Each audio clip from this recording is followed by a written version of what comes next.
Good morning everyone. पिछले part में हमने प्रेजेंट इंडेफिनिट टेंस के बारे में देखा था, तो इस पार्ट में मैं आपको प्रेजेंट कंटिन्यूअस टेंस के बारे में बताने जा रही हूँ। तो प्रेजेंट कंटिन्यूअस टेंस क्या होता है? तो प्रेजेंट टेंस होना तो चाहिए सबसे पहली बात, लेकिन सारे टेंस अभी कंटिन्यूअस आता है। तो अगर आप इसमें प्रेजेंट कंटिन्यूअस को अगर थोड़ा सा ध्यान देंगे तो आपको पास्ट कंटिन्यूअस और फ्यूचर कंटिन्यूअस बहुत ईजिली समझ में आ जाएगा। तो सबसे पहले कंटिन्यूअस टेंस यूज कब होता है? जब कोई चीज़ चल रही होती है। जस्ट लाइक मैं अभी ये वीडियो बना रही हूँ, या बोल सकते हैं कि मैं अभी आप लोगों को पढ़ा रही हूँ, इस चीज़ को मैं अभी कंटिन्यू कर रही हूँ। तो जिस चीज़ को अपन करते रहते हैं, जो कंटिन्यूएशन में रहता है या फिर जो काम जारी रहता है, तो वहाँ पे प्रेजेंट कंटिन्यूअस टेंस होता है। तो जब आप स्कूल में पढ़ते हैं तो जनरली अपन क्या पढ़ते हैं कि प्रेजेंट कंटिन्यूअस टेंस क्या होता है। एक सेंटेंस को लेते हैं या फिर बहुत सारे अलग अलग हिंदी में सेंटेंस रहता है, उसको कंटिन्यूअस हम बदलते हैं और उसको इंग्लिश में ट्रांसलेट करते हैं। और कुछ बेसिक चीज़ें जो छूट जाती है वो ये हैं कि ऐसे कौन से शब्द हैं जो हमेशा प्रेजेंट कंटिन्यूअस के साथ ज़्यादातर यूज़ होते हैं, और कुछ ऐसे शब्द भी हैं जिनके साथ प्रेजेंट कंटिन्यूअस टेंस नहीं यूज़ होता है। तो यही सब चीज़ों को भी मैं आपको इस वीडियो में दिखाऊंगी। तो सबसे पहले कि कब यूज़ होता है, तो जैसे अगर कहीं किसी भी सेंटेंस के साथ में अगर ये लिखा हो कि now, these days, at present, at this moment, है ना, तो अगर ऐसे शब्द आते हैं तो वो प्रेजेंट कंटिन्यूअस में आएगा। जैसे I am reading a book now, I am going to school now. तो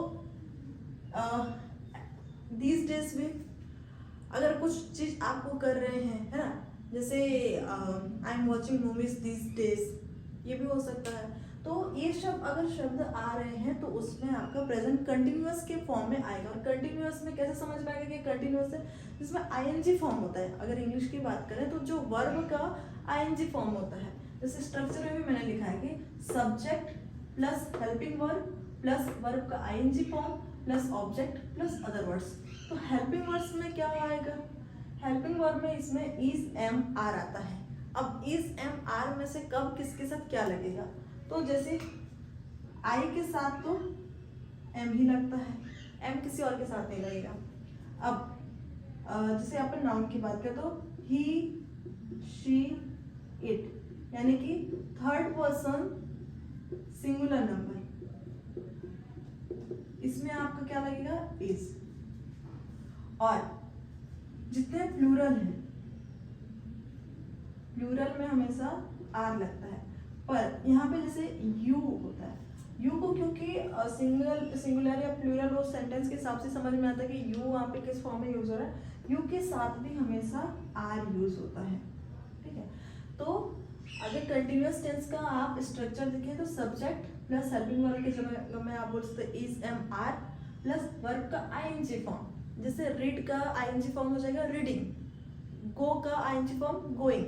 आपको वर्ब के चारों फॉर्म याद होने चाहिए, फर्स्ट, सेकंड, थर्ड और आईएनजी फॉर्म। इसको फोर्थ फॉर्म ही बोलते हैं, मैं जनरली आईएनजी फॉर्म बोलती हूँ ताकि कोई कंफ्यूजन न रहे। ठीक है, और ऑब्जेक्ट। अब ये तो मैंने बता दिया कि now, this days, at present, at this moment, इनके साथ में कंटिन्यूअस टेंस यूज होता है।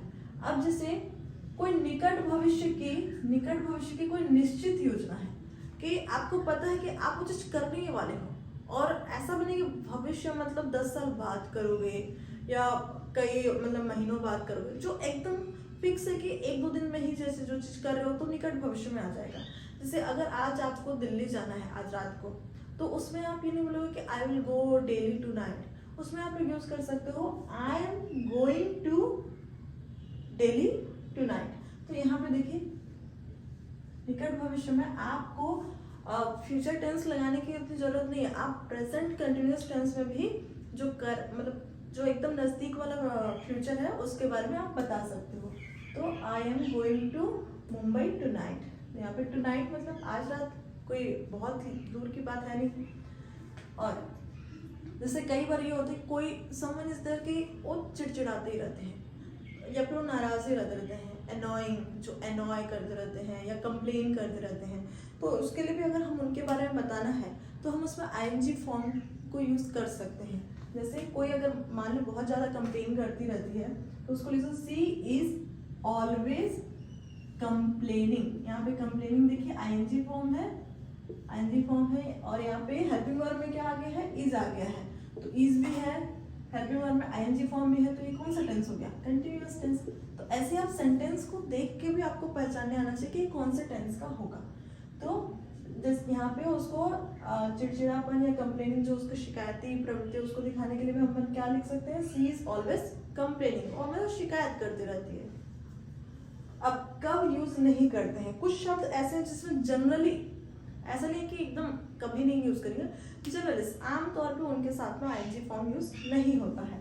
कौन कौन से हैं, जैसे सी, हियर, अगर इसको वो कर सकते हो तो इसको जनरली अपन प्रेजेंट टेंस में यूज करते हैं, जैसे आई सी अ बुक, या आई एम, ये नहीं लिखेंगे कि I am seeing a movie, उसको लिख सकते हैं आई सी अ मूवी भी बोल सकते हैं, है ना। और उसके जगह में वॉचिंग आ जाता है जनरली, ठीक है। जैसे हियर को भी अपन जनरली अपन क्या करते हैं, प्रेजेंट टेंस में यूज करते हैं, आईएनजी फॉर्म में नहीं यूज करते। स्मेल, फील का भी देखो, जैसे लिखते हैं ना कि आई एम फीलिंग हंग्री, नहीं आई एम फीलिंग शाय, ऐसे नहीं बोलेगा, आई फील शाय। या फिर सामने वाला कुछ फील करे तो ही फील्स करके आप उसको जो भी सेंटेंस है आप बोल सकते हो, वहाँ पे ही इज फीलिंग बोलना जरूरी नहीं है। थिंक में भी जैसे बोलते ना कि I am thinking he is right, अगर कोई सेंटेंस है कि वो सही है, मैं ये सोच रहा हूँ वो सही है, तो उसको अपन जनरली इंग्लिश में क्या बोलते हैं, I think he is right.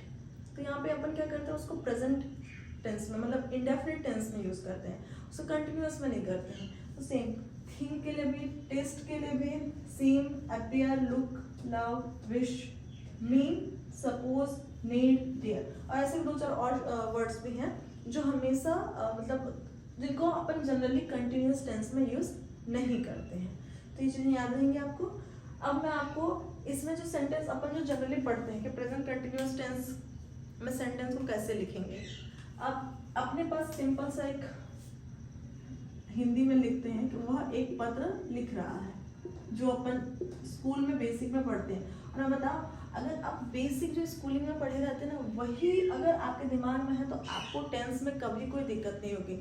मैंने बाद में दोबारा मैंने कभी उतना प्रैक्टिस नहीं किया, जो स्कूल में जो पढ़ा था वो दिमाग में इतने अच्छे से बस गया था कि वो सारे टेंस कई कॉन्सेप्ट एकदम ईजी हो जाते हैं। और जैसे आपको टेंस बनता है वैसे आपका इंग्लिश स्पीकिंग तो काफ़ी चीज़ें बन जाती है, क्योंकि अगर आप स्पोकन कर रहे हैं तो वहाँ पे भी आप लोगों को ऐसा भी नहीं है कि एकदम चलती फिरती वाली, जैसे हिंदी में भी बोलते हैं हाँ मैं खा रही, पूरा सेंटेंस नहीं बोलते हैं, लेकिन अगर आपको मालूम होना चाहिए कि पूरा सेंटेंस उसका क्या होता है, मैं खा रही हूँ अगर आप बोलोगे तो उसका। तो सेम वैसे इंग्लिश में ईटिंग, शॉर्ट फॉर्म में लोग बोल देते हैं क्या कर रहे हो उनसे, ईटिंग, लेकिन एक्चुअल में वो क्या होता है, आई एम ईटिंग। तो आपको ये सारी चीज़ें मालूम होनी चाहिए, इसलिए जो बेसिक कॉन्सेप्ट है वो आपको मालूम, आप अगर देखेंगे नोट्स बनाएंगे तो आपको पूरा याद होते जाएगा। तो वह एक पत्र लिख रहा है, तो इसका क्या हो गया है, अब देखो अब ये हिंदी में है, इसको अपन स्ट्रक्चर फॉर्म में लिखेंगे तो इसमें सब्जेक्ट क्या हो गया, वह। अब हेल्पिंग वर्ब में ये देखो रहा है ना, तो रहा है लिखा है, तो हेल्पिंग वर्ब में रहा है मतलब कंटिन्यूअस टेंस आ गया। कंटिन्यूअस टेंस में helping verb is am are में से कोई सा आएगा। अब इज एम आर में से क्या आएगा, यहाँ पे सब्जेक्ट क्या है, वह है, वह जो है वो थर्ड पर्सन सिंगुलर नंबर है, तो थर्ड पर्सन सिंगुलर नंबर के साथ हेल्पिंग वर्ब क्या हो जाएगा, इज हो जाएगा। तो ही इज, ये हो गया। फिर वर्ब का आईएनजी फॉर्म, वर्ब क्या होगा, लिखना है ना, वहां पे लिख रहा है ना, तो वर्ब का आईएनजी फॉर्म क्या हो गया, राइटिंग। अब फिर ऑब्जेक्ट क्या हो गया, यहाँ पे एक पत्र लिख रहा है, तो ऑब्जेक्ट क्या हो गया, he is writing a letter. तो वह एक पत्र लिख रहा है, इसको आप इसमें जमाएंगे तो he is writing a letter. ये एफर्मेटिव सेंटेंस है, इसका अपने को नेगेटिव बनाना रहेगा, और इसी का ही अपने को इंट्रोगेटिव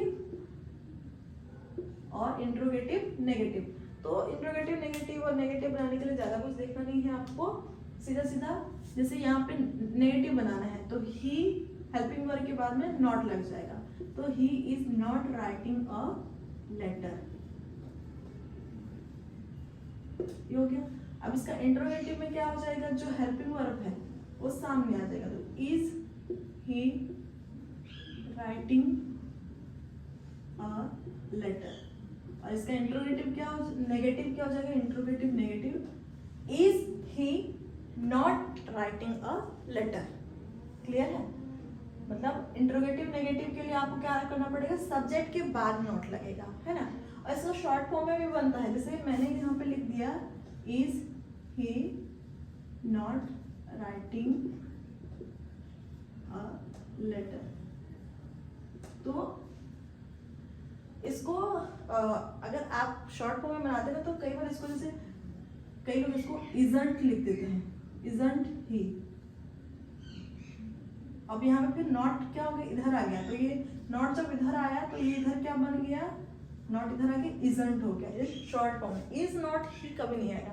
ये इसका जो शॉर्ट फॉर्म आएगा ना, उसमें isn't he writing a letter, फिर वहाँ पे आगे और भी सेंटेंस जुड़ जाएगा, जैसे इज ही वह पत्र नहीं लिख रहा है, क्या लिख रहा है, इस टाइप के कुछ सेंटेंस रहते हैं। इसके बारे में मैं आपको आगे पढ़ाऊंगी तो और क्लियर हो जाएगा। बाकी अभी बेसिक में इसी को देखिए, और ये मैंने एक ही एग्जांपल को लेके बताया है।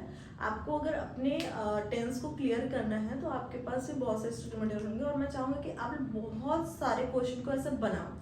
मैं लास्ट में अभी सारे टेंस के फॉर्म को अब समझा रही हूँ, और लास्ट में बहुत सारे एग्जांपल्स भी आप लोगों को, अगर आप लोग बोलेंगे कमेंट में जैसे बताते हैं कि और एग्जांपल्स को बताऊँ, तो मैं बता दूंगी। अभी मैं बस आप लोगों को कॉन्सेप्ट क्लियर करने के लिए एक ही एग्जाम्पल को लेके मैंने इसमें कंटिन्यू कर दिया है। आई होप आपको ये वीडियो बहुत यूजफुल लगा होगा, और आगे मतलब जुड़े रहिए मेरे साथ ही। और कोई भी टॉपिक आप लोगों को लगता है जो आप लोगों को और जानना है, तो आप लोग मुझे कमेंट में बता सकते हैं। Thank you.